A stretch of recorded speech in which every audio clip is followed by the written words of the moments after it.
நம்ம பேசிக் எலமெண்ட்ஸ் தான் பார்க்க போறோம். பேசிக் எலமெண்ட்ஸ் பாத்தீங்கன்னா ஃபர்ஸ்ட் நம்ம லைன்ஸ்ல இருந்து ஆரம்பிக்கணும். இப்போ வந்து பாருங்க, இப்படி ஒட்டி நீங்க போட்டீங்கன்னா அந்த லைன் வந்து உங்களுக்கு ஸ்ட்ரைட்டா கிடைக்காது. அதே நம்ம டச் பண்ணாம இப்படி பாருங்க, இப்படி தூக்கி இப்படி பாருங்க, இந்த மாதிரி போடும்போது உங்களுக்கு லைன்ஸ் பாருங்க எவ்வளவு அழகா ஈவனா லைனா கிடைக்குது. இப்ப இதான் லைன்ஸ் உங்களுக்கு. சோ இதுலயே பாத்தீங்கன்னா நம்ம டார்க்கா அப்படியே நம்ம போட்டுக்கிறோம். ஓகேவா, டார்க் லைன்ஸ் இதுதான் உங்களுக்கு லைன்ஸ். பாருங்க, தூக்கி இப்படி எடுத்துதான் போடணும். லைன்ஸ் பாருங்க இப்படி வருது பாருங்க, ஈவனா ஸ்கேல் வச்சு போட்ட மாதிரி வந்துச்சா.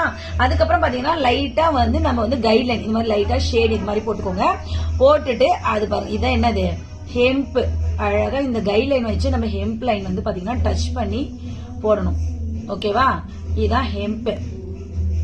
ரொம்ப பிடிக்கும். இப்ப பேக்ல எப்பவுமே கோன் வேற வச்சிருப்பா, இப்ப என்ன மேம் பிராண்ட் வேற மாதிரி இருக்கு? ஆமா சொல்ல, இது வந்து நம்மளே வந்து பாத்தீங்கன்னா துளசி இன்ஸ்டிடியூட்ல வந்து நம்மளே வந்து ஆர்கானிக் கோன் வந்து நம்மளே ரெடி பண்றோம். சோ எல்லாமே ஆர்கானிக்ல நம்மளே மிக்ஸாலஜி ஸ்டூடெண்ட்ஸ் கிளாஸும் எடுக்கிறோம். சோ இது எல்லாமே நம்மளே கோன் வந்து சேல்ஸும் உண்டு. உங்களுக்கு இந்த மாதிரி